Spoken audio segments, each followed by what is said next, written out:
When I see the murals, I think the first impression is it's almost like a bird's eye view of Texas, because it's from the very beginning and it sweeps through that wonderful history. What the murals do, they tell the story of South Texas, the Kennedy Ranch, and the Kennedy family.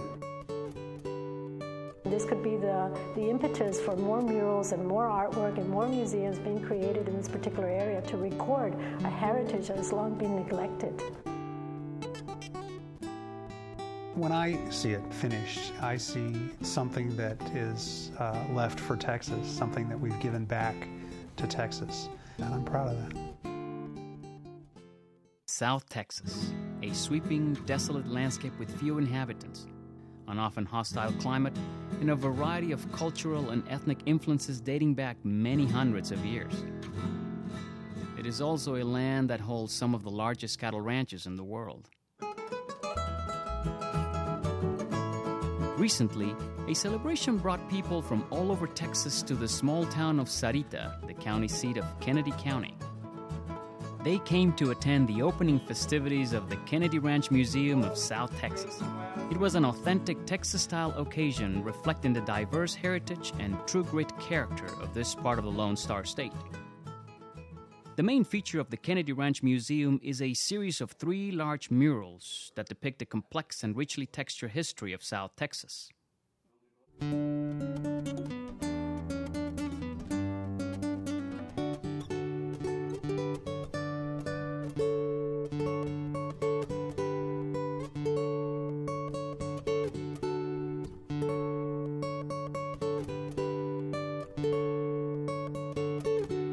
Museum designer Steve Harding chose to feature murals at the Kennedy Ranch Museum because of their prominence in Latin American culture and the close ties of South Texas with Mexico. He knew that murals would be an effective and appropriate way to tell the story of the region. Large murals make a powerful statement that documents history, culture, and, more often than not, the struggle of the common man for justice and freedom. As an art form, the painting of murals goes back even further in history. The conquistadors were the first Europeans to see the ancient and mysterious pictographs found in caves and on cliffs throughout Texas. And the pre-Columbian peoples of North and South America recorded their rituals and history on the walls of their great pyramids. Well, the Mexican muralist movement in Mexico, I think, was started as a result of the Mexican Revolution ending and the government deciding that they wanted to reconstruct the country and they wanted the artists to be involved. And at that time, a lot of the leading artists were in Europe studying and doing their art, like Diego Rivera. So they summoned Diego Rivera to return to Mexico and help them reconstruct the country. At that point, they decided that they needed to sort of look into their heritage and appropriate and use that heritage in their work and create this nationalism of Mexican art. They no longer wanted to do easel painting. They felt that it was important to do huge monumental art because that was accessible to the masses. Large murals, such as this one in the post office in San Antonio, began to appear in public buildings across the U.S. during the Great Depression. The Hall of State on the Texas State Fairgrounds in Dallas also features a large mural from the 1930s. In the 1960s and 70s, a Mexican-American artistic renaissance occurred in the Southwest as Hispanic artists portray their cultural heritage on colorful murals throughout the area. Many of these were painted on the exteriors of buildings, such as this one in Houston's East End. After years of exposure to the elements, many of these important murals have deteriorated or completely disappeared. Painting the larger-than-life history of South Texas on 3 30-foot walls at the Kennedy Ranch Museum was a painstaking endeavor that would take years to realize. This wasn't an environment that invited high technology. It was an environment that, it's a 1927 building. It required something more traditional to tell the story. But the space is very, very limited. So how do you tell such a big story in a very, very limited space? What kind of tools do you find to use? And so I just thought about it for a very long time. And finally, it just came on me, sort of there was an epiphany that said it has to be murals. We have to use a tool that was from the culture, which this is a primarily Hispanic area, and mural painting is something that's very traditional in the Hispanic culture. Steve Harding searched for an artist with whom he could work closely and rely upon to implement his vision for the project. He chose Houston-based artist Daniel Lechon. Lechon, a native of Mexico, had earned a Master of Fine Arts degree at the Academia de las Nobles Artes de San Carlos, or the Royal Academy of San Carlos, founded in Mexico City in 1783. When I arrived at the University of Mexico, I was sent to School of Fine Arts. And the first 2 years is called preparatory.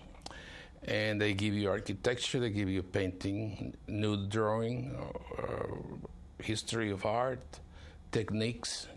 After the second year, before you go into the third, you had to choose if you're going to be an architect or a flat art artist, or you're going to be a sculptor or engraver, or you choose. I chose, because of the colors that I like so much, the career as a fine arts master. My first mural was in Puerto Vallarta. It was a commission given to me by a large restaurant, and they had a beautiful bar, but they had a blank wall. And the owner had admired my artwork. So he came to my studio and he asked me if I could paint a mural. And he gave me complete carte blanche. Upon seeing Lechon's vivid paintings and colorful illustrations, as well as a mural he had created for the Museum of Fine Arts Houston's Artist at Work program, Harding knew Lechon was the artist he wanted for the project. The thing about Daniel that moved me, that really sold me that he was the right person, was his drawings. He draws beautifully, and if a man can draw like that, he can do murals. And his sketches were just magnificent. I loved them. The process of creating the Kennedy Ranch Museum murals began with months of research to outline the story. Using preliminary illustrations and storyboards, Lechon sketched the murals in his Houston studio. Nearly 100 distinct yet cohesive scenes would tell the story. I started with Steve giving me about 40 pounds of books, magazines, and we researched about 6 months on that, just reading. Then he and I sat down and he told me his idea. And we changed my first intention sketches. They were very intense. Because I liked it. I liked it very, very much. But he wanted more of the family Kennedy than the state of Texas. I have a very long table. We used to put papers on top and just make notes, and I show him all the drawings, and he chose most of the things I did except that part. So the first sketch was changed, and then I knew exactly what he wanted. So the second and the third were just fine to start with. He gave me an outline with a grid, and I just kind of bubbled in ideas, word ideas, of what the subject might be. And then he'd come back with something that was drawn, that was representing that. And then we'd work to the next step. I'd go back in and say, well, let's, have these characters, and let's have this in here or whatever, and he'd come back with the next sketch. Historically, European master painters, using a buon fresco technique, painted murals directly on a wall or ceiling, usually on wet plaster. The art became a permanent part of the wall where it was displayed. Lechon chose to paint the Kennedy Ranch murals on Sintra, a flat plastic sheet that he could cut and sand. Sintra, which doesn't warp, would also stand up to the South Texas humidity. Well, I have stopped buying canvas. I sold most of my canvases. I'm doing all the work in Sintra. I don't have to use frames to stretch the canvas. I don't have to stretch the canvas. Well, I have found that this material is going to last for years and years and years and years to come. Hardly anybody in the world does fresco anymore unless it's done on Especially built frame, a metal frame with a mesh that has been cemented, and then the fresco is done into it. And it's done that way for no other reason that if you sell your building, you want to take your mural with you, you can take it with you. In the old days, it doesn't happen that way. What I use as a palette was chosen at random. See the sketches, the general color of the sketches, and I use 7 colors.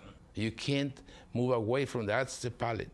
Well, you can see that there's a lot of history involved and a lot of planning in a lot of the imagery, and he involves. Lechon is able to actually look into the history not only of South Texas, but perhaps the major cities that influence this area. For example, Goliad and Victoria. The day that we finished installing the first wall, and everybody was talking about it, and I went up to the stepway that goes to the second floor, and I was looking from there. I was looking, thinking how satisfied that I was. It was together. It was integrated, totally. Very good. The history of South Texas is often misunderstood, even by present-day local inhabitants. People just kind of take it for granted. Oh yes, we're from South Texas, and we know the history, but they really don't. They might know of just a broad, wide view of it, but not the detailed history. For generations, South Texas was an untamed land, full of lawless marauders and thieves. Mexicans chillingly referred to it as El Desierto de los Muertos, the desert of the dead. Americans named it the Wild Horse Desert. It is brush country, an arid land of mesquite, cactus, cattle, and oil. Looking at the history of South Texas, it's been very diverse. The first people into South Texas were, of course, the Native American Indians. After the Indians came the Spaniards. And the Spaniards first saw Texas in 1519 when Alonso de Pineda sailed along the coast and mapped it. After him, in 1536, Cabeza de Vaca came across Texas. Then in 1540, we had DeSoto, and in 1541, Coronado. The conquistadors claimed vast amounts of land in the New World, and Spain ruled the area for nearly 300 years. In 1821, Texas changed hands again, and Mexico won its independence, and they came under the Mexican rule. However, that didn't last very long because Texas comes along in 1836 and wins its independence, and now it's ruled by Texans and would be ruled as an independent nation till 1845. South Texas has always been controversial because mainly it is a crossroads. It's a crossroads culturally because it always was a division at the beginning between Spain and then Mexico and then America, and it's been a division. And another reason that it's always been controversial is because the Rio Grande is the major water source for South Texas. During the Civil War, Mifflin Kennedy and Richard King, two businessmen from the East Coast, formed a partnership and operated steamships on the Rio Grande. After the war, the two businessmen began to develop large cattle empires in South Texas. The huge Kennedy and King ranches stretch from the Nueces River near Corpus Christi to the border with Mexico. They would become Texas legends. The Kennedy and King ranches were very important to the development of South Texas and the Wild Horse Desert. King and Kennedy were businessmen, so they brought their business expertise to the ranching, establishment of the ranching empires, and they used the vaqueros for the expertise and work with the livestock. And then they did numerous things. They began to upgrade their stock and began to breed and actually determine and brought in new breeds so that when it was done, they had some of the finest livestock in the world. And people would fly in for the auctions from all over the world to get that livestock. So they put their name on the map nationally and internationally. The Kennedy family is a mixed-race family. Mifflin Kennedy married a Mexican woman. That's part of our social story that we weave through. The economic development, of course, Kennedy is one of the early ranchers, and they begin to change the whole way that ranching is done in Texas, from just free-range ranching to bringing more scientific principles to bear on ranching, and which is what these larger Anglo ranchers began to bring to ranching in general and ranching specifically in Texas. I think that what's really interesting about this area is that the Kennedy Ranch Museum has a very, very visionary aspect to this whole area, because they sort of just made a decision to put this museum here in the middle of nowhere, in a little bitty village, like virgin territory, and yet I feel that it has the essence of the whole history of South Texas just in this little museum. The former ranch headquarters building was converted into an attractive museum space following the original design of the building. The building was built in 1927, just after the Kennedy County Courthouse was built across the way. So the Kennedy County Courthouse is also a Spanish Revival building. The Kennedy family's three-story home, La Parra, features Spanish architectural elements and influence. Built in 1923, it was a working ranch house, complete with a guard tower atop the hacienda-style structure.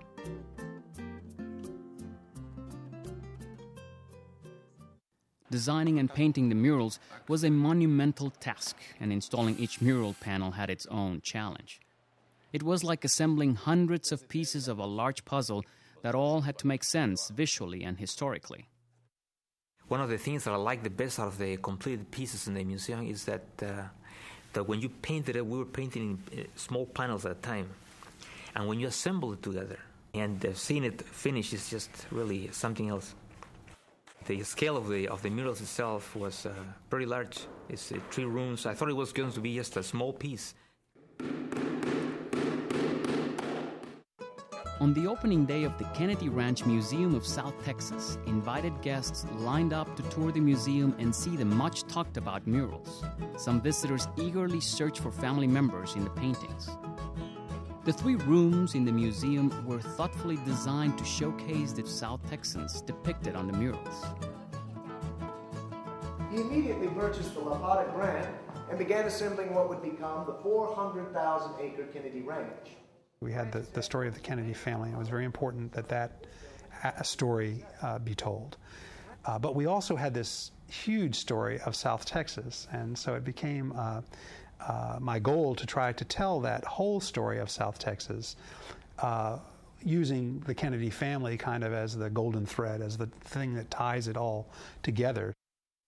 The murals in the first room depict the early history of Texas, the arrival of the Spanish, the years under Mexico's rule, Texas's independence, and always the importance of the Rio Grande as a transportation hub for the movement of people and goods. In the second room was the social and economic development of South Texas. The murals in this room illustrate the birth of the great cattle empires, expansion of the railroads, and the introduction of cotton and agriculture to the area. It also captures the blending of Mexican and Anglo cultures. The third room reflects the religious influence on the people of the area. The Kennedy family had no direct descendants, and the family home, La Parra, complete with its private chapel, was donated to the Catholic Church. It's now used as a spiritual retreat. For me, most satisfaction comes from picturing, executing works that talk about my background as a person, my country background, my beliefs background, including religion, and they have a lot of non-material content. We say in Mexico, cosas del corazón. Soul things, cosas del alma. Soul things, mental things, not just pretty. Upon entering the third room, a sense of reverence often overtakes visitors as they contemplate the significant history of the Catholic faith in South Texas. There's a lot of older people there. They're very, very strongly Catholic there. And they go there, and I caught them praying there. even during the opening, some of them would touch, like you see people touching the wall, in Jerusalem. While the murals attract viewers of all ages, young people are especially drawn to them. They seem fascinated by the illustrative depiction of Texas history. Lechon worked hard to capture the unique confluence of cultures found in South Texas. A short while after the museum opened, Lechon and his assistant, Cesar Rivas, returned to review their extraordinary accomplishment. This is the whole thing. The whole thing. Welcome back. Good memories. Thank you very much, Mero. It still looks good. Exactly right. Everything like we left the last time. Look at the place where we repainted the separation. Oh, yeah. It's okay. Looks fine. He hasn't changed any. And the other one. Well, I want to see the other room, see how it's changing. This is one of the most important ones because it's the beginning. This with the Mexican part of the independence and the importance of those two figures. But that comes after this scene here that you like so much. Oh yeah, this is a great composition on this one. Well, I remember all the trouble we had with. Yeah, we had more of detailed work here because it's the level of the people that comes to the museum. There's always in mural painting more care in presenting things as they are than the top. The top can go without too much detail. Right. But yeah. the bottom part has got to be a lot better finished, more exact, more representing reality. Where over there you can show strokes and they won't show as bad if you had them here. Oh, another one of my favorite scenes is this one. Well, no, this was tough. This was tough because all the human figures, right. All the soldiers, plus the scale between those and the ones in the boat, the smoke. I mean, everything on this was a lot of work. I don't know, but it took me a long time to do this because so many figures, and they had to be accurate, each one of them. One important aspect of the murals and the history of South Texas is the formation of LULAC, the League of United Latin American Citizens. When Canales was young, he was very angry with the Anglos, always abusing the Mexicans. They have been the owners of the land. And after the Mexican-American War, they were subject, all the Mexicans that live in Texas, to a lot of abuses from the Anglos. And him and another group of Mexicans got together to form LULAC. And they started defending the Mexicans and the Mexican descendants.